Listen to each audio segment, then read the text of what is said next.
Assalamualaikum warahmatullahi wabarakatuh. Salam sejahtera untuk kita semua. Jumpa kembali di channel khusus kesehatan Ngobrol Sehat bersama Profesor Del Fitri Munir. Para penonton sekalian, pada episode kali ini kita akan membahas mengenai sebuah makanan yang cukup favorit di tengah masyarakat kita, tetapi mempunyai efek samping yang bisa serius juga kepada ginjal kita, yaitu jengkol.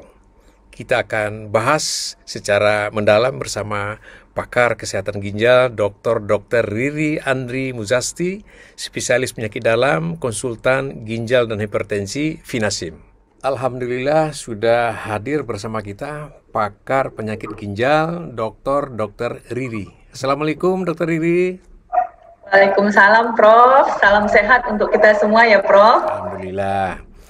Pada episode kali ini kita akan membahas sebuah jenis makanan yang sebagian orang sangat favorit, termasuk saya.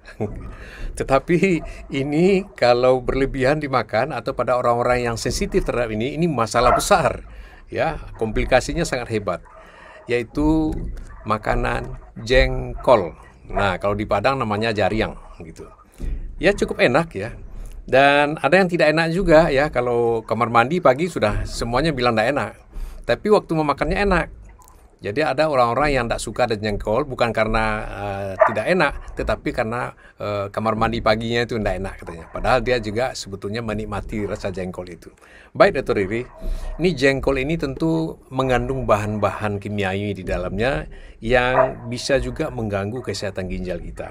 Nah, bagaimana dia bisa merusak ginjal sehingga orang-orang tertentu ada yang hanya sedikit aja dia makan sudah langsung sakit kolik gitu. Ada orang kayak saya ini banyak makan tenang-tenang aja itu. Nah, jadi sehingga udah enak pula. Apalagi zaman pandemi ini banyak di rumah ya, tidak banyak berkontak dengan orang sehingga tidak perlu takut dengan baunya. Udah ada berlebihan pula dimakan. Nah, kalau berlebihan apa efeknya, Dr. Riri? Silakan, Dr. Riri. Ya, terima kasih, Prof. Memang mengenai asam jengkolat atau jengkol ini memang memiliki tempat khusus bagi kami para ahli ginjal, Prof. Karena seringkali kalau pasien itu datang, kalau misalnya dengan nyeri hebat, jadi sakit pada pinggang, jadi sakit hebat itu pinggangnya sampai pasien kadang-kadang menggelepar karena saking kesakitan. Nah, kemudian tidak bisa buang air kecil. Nah, kalau misalnya kita pasang pun kateter kan terkadang kan kalau tidak bisa buang air kecil, mungkin tidak terhambat, mungkin ada yang tersumbat salurannya. Nah, meskipun kita misalnya pasang selang kencing, nah tetap tidak akan keluar buang air kecilnya. Nah, jadi pasien itu sangat sakit hebat, menggelepar.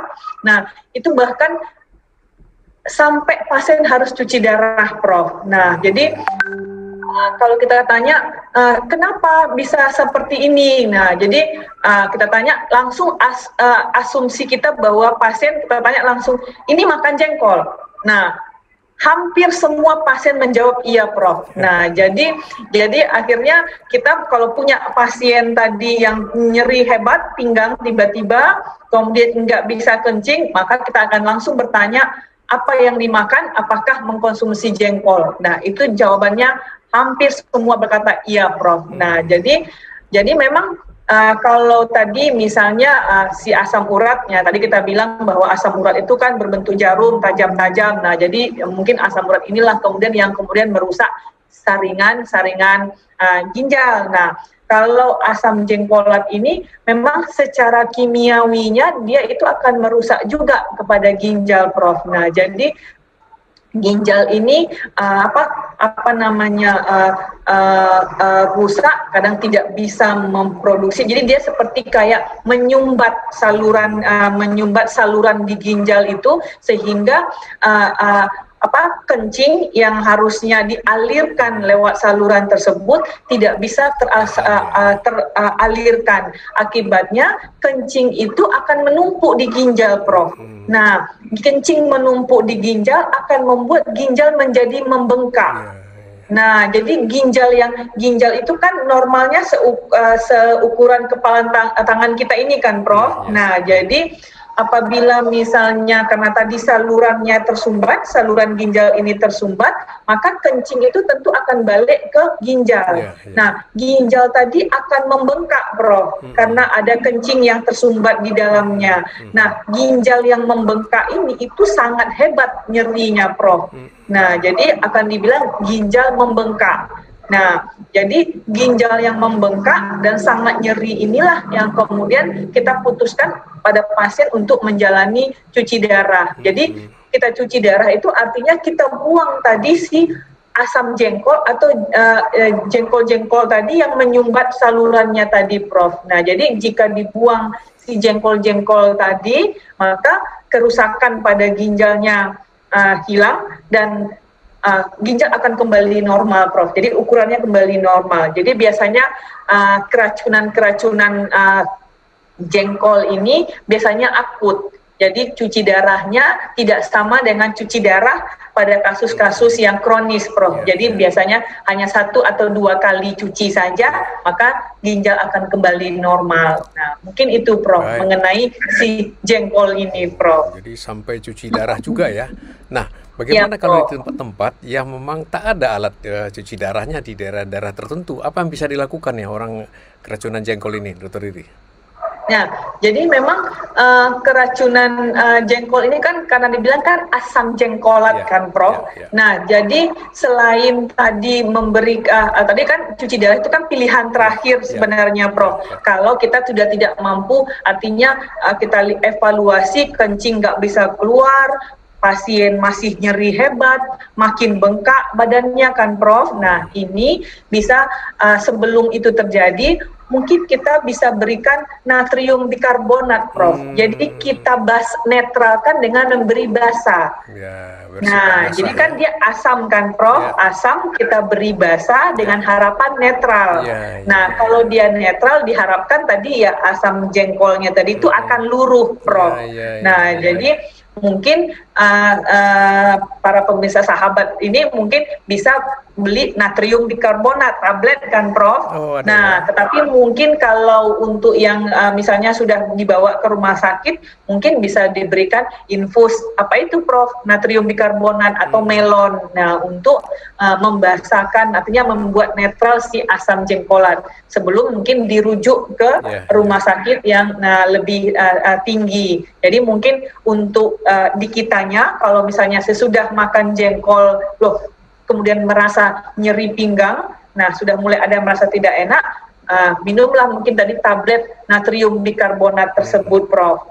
Nah, tetapi kalau misalnya keluhannya semakin hebat, datang ke rumah sakit, yang rumah sakit itu mungkin tidak memiliki fasilitas cuci darah, sebelum mungkin dirujuk, bisa diberikan melon dulu ininya untuk menetralkan tadi si asam jengkolatnya, Prof. Jadi buah melon biasa itu ya? Melon, Prof. Natrium bikarbonat. Jadi bukan buah melon ya? Bukan, melon untuk kalau misalnya pasien-pasien asidosis itu kita berikan larutan melon itu, Prof. Nama obatnya. Ya, jadi buah melon tadi. mungkin bukan, Prof. Kalau mungkin kalau kitanya mungkin bisa beli tadi itu tablet natrium bikarbonat, Prof. Nah, karena kan natrium bikarbonat itu kan basa, Prof. Nah, basa dengan asam diharapkan netral. Nah, kalau dulu kan infusnya infus natrium bikarbonat namanya. Kalau sekarang tidak natrium bikarbonat namanya, Prof. Namanya larutan infus melon. Nah, itu kan kalau diberikan di rumah sakit yang mungkin belum ada fasilitas dialisis, mau merujuk pasien. Nah, tapi sambil dalam perjalanan mungkin bisa diberikan infus melon dulu. Nah, mungkin itu untuk yang keracunan asam jengkolat, Prof. Itu kan tablet, infus, itu kan bagi masyarakat awam kan masih jauh juga. Ada nggak minuman tertentu atau makanan tertentu yang gampang didapatkan lah untuk membuat basah lah sedikit gitu ya? Kalau sejauh ini memang kalau sudah yang tadi namanya ibarat alergi, Prof. Memang kalau asam jengkolat ini sangat toksik sekali, Prof. Nah, jadi itu dia tadi, kalau misalnya meskipun sedikit, tapi kalau memang pasiennya rentan, itu langsung memang merusak ginjal, Prof. Nah, dan merusaknya itu sangat akut. Jadi kalau ditanya kapan mengkonsumsi jengkolnya, baru tadi siang. Nah, jadi malam itu sudah menggelepar, Prof. Ya, jadi baru tadi siang waktu makan siang tadi, itu pun cuman makan 2 atau 3 potong jengkolnya katanya, Prof. Nah, jadi artinya sangat akut dia, jadi sangat sulit untuk mengenali, tiba-tiba sudah menggelepar, nggak bisa lagi kencing sesudah itu katanya, Prof. Iya, baik. Berarti orang ini orang khusus ya, orang-orang tertentu. Tidak perlu banyak, sedikit aja sudah kena dia. Jadi apa perlu buat ya, natrium bikarbonat ini harus disimpan juga ya, mana tahu kan termakan gitu ya. Tapi rasanya tidak mungkin termakan ya, karena rasa jengkol kan khas sekali ya. Nah, yang seharusnya dicuci darah kan parah ya gitu ya. Kalau kita tidak lakukan cuci darah, apa yang terjadi? Ya, kalau artinya kalau misalnya tidak kita cuci darah, kan tadi kencing yang harusnya keluar ini kan masuk ke ginjal, Prof. Nah, kencing itu kan adalah racun. Nah, jadi bayangkan kalau racun kembali ke dalam aliran darah kita, nah kemudian racun ini mengalir di dalam peredaran darah kita, masuk ke dalam paru-paru, masuk ke dalam jantung, nah bahkan bisa masuk ke dalam otak. Nah, jadi efeknya ya pasien akan sesak nafas, bau mulut tuh bau seperti kencing, Prof. Nah, jadi bau mulutnya akan bau seperti kencing, kemudian mulai sesak nafas. Nah, bahkan nanti pasien mulai ngawur, karena kan sudah mulai masuk ke dalam otak, Prof. Nah, jadi itu kalau misalnya tidak segera kita cuci darah pasiennya. Berarti cukup berbahaya juga ya. Jadi para penonton, sahabat sehat sekalian ya, jangan lupa ya, silakan dinikmati jengkol bagi yang tidak rentan ya, yang tidak sensitif. Tapi kalau terlalu banyak tetap akan merusak ginjal. Bagi yang rentan atau sensitif, ya apa boleh buat ya, tidak boleh mencicipi walaupun sedikit karena berisiko terjadi ya. Dan kalau memang terjadi, ya ini harus segera ke dokter. Paling tidak sedia tadi ya tablet natrium bikarbonat ya, dan bisa-bisa ini bisa dilakukan cuci darah. Baik, Dr. Riri, terima kasih. Mudah-mudahan bermanfaat untuk sahabat sehat kita semua di rumah, dan semoga kita selalu dalam keadaan sehat-sehat, terutama ginjal kita. Salam sehat selalu. Wassalamualaikum warahmatullahi wabarakatuh. Waalaikumsalam warahmatullahi wabarakatuh.